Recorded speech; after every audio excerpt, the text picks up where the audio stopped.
Buying crystals are so tempting. You want every single one. The rose quartz, the citrine, the amethyst, pyrite. I'll just take all of them. Like, I'll just buy all of them, right? Have you been there in a crystal shop and you're just like, I just want everything?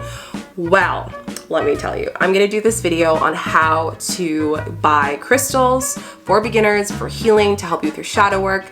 I know you guys have been asking me forever, Shika, how do I buy crystals? How do you know which ones to use? How do you use which ones for meditation? What do I do? I don't know, I'm so overwhelmed. I got you. So today's video is gonna be all about that. I'm really excited for it and I'm so pumped. It's gonna be great. Welcome back, beautiful souls, to the channel. I'm Chica, your conscious mentor, and today I'm gonna be doing a video on how to buy crystals for healing. And this is a great video to watch. I would highly suggest watching this video before you go crystal shopping. I know it is overwhelming, but if I knew all these things, I would have probably made more conscious shopping decisions, and I would also not feel so overwhelmed and anxious when I go into a crystal shop and I see all these crystals and I'm like, I don't even know, this one looks pretty, this one looks nice. Been there, done that? Let me know in the comment section. But all this to say is I'm really excited for this video because I love crystals. I use them for my healings, I use them for healings for others, and it's just amazing. So before we get into the video, make sure you give this video a thumbs up, like and subscribe, as well as put notification bells. I do 3 or more videos every single week. I know a lot of you guys are not subscribed. Please subscribe. You come and watch the videos. Why not subscribe? So subscribe to the videos. And if you feel called to go deeper into your healing, I just launched an 8-week program, mentoring program. I'm so excited. It's called the Conscious Shadow Rebirth. So if you feel called to go deeper in ancestral healing, past life, plant medicine, shamanic, inner child, you want to heal all of that deeper stuff, the program is down below. You can go and check that out. And today's subscriber of the day is Eve. Thank you so much for being part of this family. I'm so happy that you recently came to this family. I'm so happy for all the new subscribers. Welcome, welcome. Let's get into the video. So this is gonna go through all the steps that you need to know, from finding the right shop to like getting the right crystals to working with them. I'm gonna help you just know what to do and how to buy your crystals. This is something, again, that is so important. So the first thing on how to buy crystals for healing, for your spiritual journey, is find a good store for crystals. This is huge. Unfortunately, there are people out there who do not have fair trade crystals, or there are not real crystals, especially when you get into the more higher end stuff like moldavite and herkimer. Sometimes you'll find people who will not sell, the good stuff. So I just want to make sure that you guys are using ethical ones, good crystals, good quality, and real crystals. So some great places to shop is Etsy. Make sure you look at some great reviews. I get all of my crystals from Equilibrium Gems. I'm actually going to link their link down below. They are a Canadian store here, local. And I love their stuff. They do ship all across the area, so you just have to go and check her out. And I like her stuff because right now, as we are at home, I love to intuitively choose my crystals, and she actually does a live every Thursday for 3 hours where she shows her whole table of crystals and you can actually buy them. It's like a live auction, and I love that. So if I'm not doing that, I will also find some local places in my city, which is a great thing for you, is to go to the local small businesses because they're easier to kind of know where they get their, their crystals from, how they source it and all those things. I think it's super important. But finding a really great shop is very important to make sure that you have really great ones. They are not pricey either. You don't need to get the big ones that I showed you guys earlier. I have a whole bunch of tumble small ones like this guy. This one is agonite, so beautiful, grounding, amazing for the root chakra. It's a little cluster from Morocco. So there's so many different crystals that you can get, but number one, find an amazing fair trade, authentic, store that you can really get crystals so you can make sure that it really helps you with your healing process. The second thing that you need to do on what you need to get, what you need to kind of brainstorm on how to buy crystals for your healing process, your spiritual journey, your manifestations, is really focusing on what is my intention right now in my healing, my manifestation, and my journey.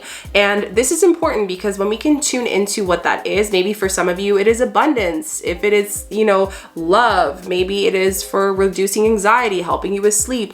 Let me know down below what is your intention for your crystals that you want to get next. Because if this helps you, it will help you align and you'll be more intuitive. And I bet you will choose the crystals that align with you and what you're thinking of. So again, you ask, you will receive. So write down what is your intention right now in your healing process, what you want to manifest. Be specific and the rest will be done for you. Number 3, choose your crystals intuitively. I can't stress this enough. I know a lot of people go on YouTube and, you know, I'm all about videos on crystals. I look at them too, but I don't get crystals just because, you know, and that's a huge thing. Don't get things just because. It's all intentional with spiritual work, with healing, and I think that should be done the same way when we choose our crystals. So when you choose your crystals, make sure that you are choosing them with the right intention. You are not just getting them because it's really pretty or because it's very powerful. Yes, those things are awesome, but remember that you are energizing the crystal too. You are energizing it with the intention and with your aura and with your essence and with your journey and with your soul print, essentially. So it is so important that we allow ourselves to respect the energy of the crystals. Crystals are like people, like they truly are. There's so many times where I'll lose a crystal because I did not take care of it properly, or I lost it because, you know, I don't need it right now, or because a crystal comes up in my life and I'm like, oh, thank you, Spirit, for sharing that crystal that I lost, because I need to incorporate it into my life. So choosing intention is important when we choose a crystal, and this is a great thing that you can just journal on before you go your crystal shopping. Once you have chosen your crystals based on your intention, you have chosen them, I don't want you to go and look them up. And that's the fourth thing actually that I share here. So the fourth step is then you look up what they mean. I know this sounds different because a lot of people will say, look up what they mean and then go and find them. And I get that. But personally, through my time of looking at crystals, I find that if I just go and I'm like, oh, I'm really attracted to this crystal, I don't know what it means, but I'm just really attracted to it, and I know my intention, I'll research it and I'll be like, wow, okay. Or sometimes it surprises me and it's like, it's for anger, it's for sadness, it's for trauma, whatever it is, and then it tells me that I actually need to work on that part of my life and that part of my shadow work. So it is so intuitive when we go and buy our crystals. So once you've picked your crystals, you've purchased them. Once you've got them, now you can look up what their meanings are, and you can go online. There's so many other websites that you can look up.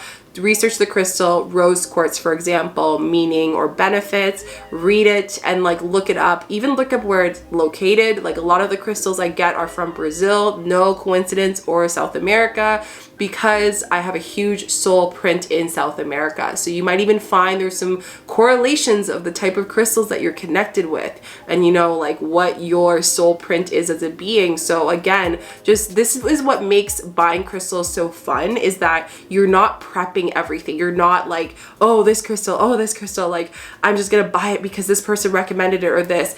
I get it. There are some crystals that are like that. If you really, sorry guys, my video ended and I just like recorded and like topped off the battery, so hopefully it doesn't end, but let's finish this video because I'm so excited for you guys. So the other thing that you want to just make sure is you're just aligning with those crystals. You're really aligning with that energy. The fifth thing that you have to do is cleanse your crystals. Sage, Palo Santo, please cleanse them. This is so important. Some crystals cannot be submerged in water, and this is my favorite way to really cleanse them and just make sure that any person who has touched the crystal, especially if you're getting them shipped to you through, you know, FedEx or whatever, it's very important just to cleanse them so that crystal can connect with your energy and you're not just taking in any, you know, negative energy that is on those crystals before. Number 6, how you heal with the crystals is really placing them on the chakras. So every being has our chakras. We have 7 chakras in our body. We have our root, we have our sacral, our solar, our heart, our throat, our third eye, and our crown chakra. So some of you guys might actually align with those crystals, or maybe you have all of the chakra crystals, but you can actually lay them on your body or have them around you when you are meditating. And I love this because I can actually feel the energy of the crystals as I'm laying down there and really connecting with them. So this is really helpful. It helps you with sleep. It helps you connect with guides. It helps you connect with your spirit, your higher self, helps you heal your chakras and any blocks energetically within your body. And I also love just having my crystals in my bag sometimes when I'm out and about, so I can hold that intention and that energy with me throughout my day. The last thing is energy is people. Crystals are like people, so respect your energy with your crystals. And one of my favorite things to do with my healing is I actually ask my crystal before, can I hold the intention with you? Can I manifest with you? And then I ask for my manifestation. So for example, sometimes I have pyrite, citrine on my desk because I'm holding that abundance energy at work. So I love to have that in my space, but I always ask them, can you hold some abundance with me today? Can you bring that abundance? Can you attract it? Can you please do that? I just always like to ask them in that space and really building a relationship, you're gonna start to get really close with your crystals, and you're gonna see how much you gravitate to some and others. Maybe some crystals you'll always use and others you will only use depending on what you have to align and shift in your life. So I really hope you guys enjoyed these quick tips on how to buy crystals for healing. And now that you are ready to go and to heal and to choose your crystals, let me know down below what tip you enjoyed the most. Don't forget to give this video a thumbs up, like and subscribe, as well as put notification bells. I do 3 or more videos every single week for you beautiful souls. And also let me know if you would like any other crystal videos, and if so, which ones, or any videos in general. I love you guys so much, and I'll see you in the next video. Bye.